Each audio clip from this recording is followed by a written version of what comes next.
He was born in Italy, raised on the mean streets of East Harlem, and by 13 he was already a criminal.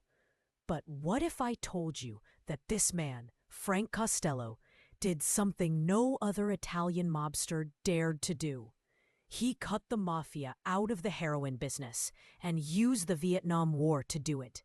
Frank Costello was born Francesco Castiglia in 1891 in Italy. His family immigrated to the U.S. when he was just 4. But by the age of 13, Costello wasn't in school. He was running errands for gangsters. He mastered bribery and charm like a science. But unlike the usual street thugs, Costello had one weapon they didn't: his brain. He didn't want to be a killer. He wanted to rule.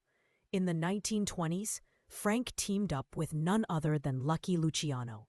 Together, they built an empire during Prohibition, running bootlegging operations, gambling dens, and making deals that went all the way to City Hall. Costello wasn't just a gangster. He was a political operator. While others used fists, he used connections. After Luciano went to prison in 1936, Costello stepped up.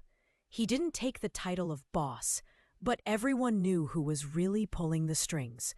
He became so powerful, politicians were calling him for favors. He controlled judges, even senators. They called him the Prime Minister of the underworld. Here's where things get wild. During the Vietnam War, most heroin was trafficked through the Italian mob's traditional French connection route. But Costello? He had a different idea. He used East Asian contacts, specifically in Laos and Vietnam, to bring heroin in through military supply lines. Soldiers returning from war weren't just bringing trauma. They were unknowingly trafficking drugs. While the rest of the Mafia was busy fighting turf wars in New York, Costello had already monopolized the heroin pipeline. Without lifting a gun, he literally cut the Mafia out of its own drug empire. The Genovese family didn't even realize it until it was too late. Eventually, Vito Genovese returned from prison and wanted Costello out. In 1957, a hit was ordered. Costello was shot in the head, but he survived. And then he retired, or so it seemed. Rumors swirled that Costello still controlled the drug trade from behind the scenes, using frontmen and shell companies all over Asia and Europe.